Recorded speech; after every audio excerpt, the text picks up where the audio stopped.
Assalamualaikum. Okey, selamat tahun baru 1/1 2026.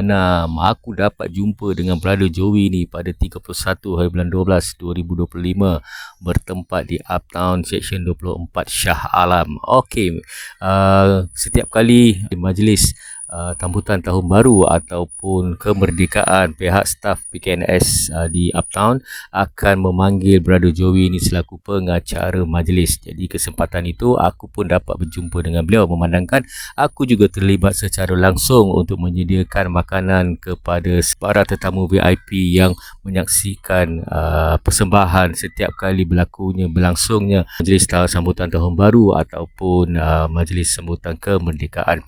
Jadi aku ucapkan terima kasih kepada Brother Joey kerana sudi menerima cendera hati perfume daripada aku, jenama Glory keluaran My Perfume.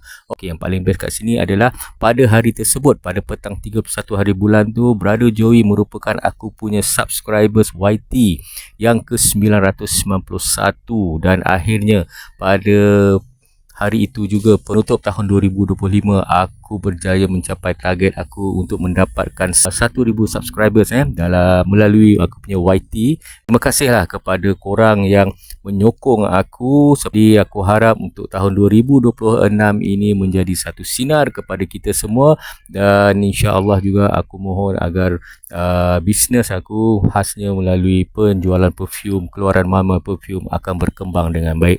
Jadi seperti biasa, rumah tepi sawah, hidup jangan rasuah, ada duit beli tanah tapi jangan fitnah. Assalamualaikum.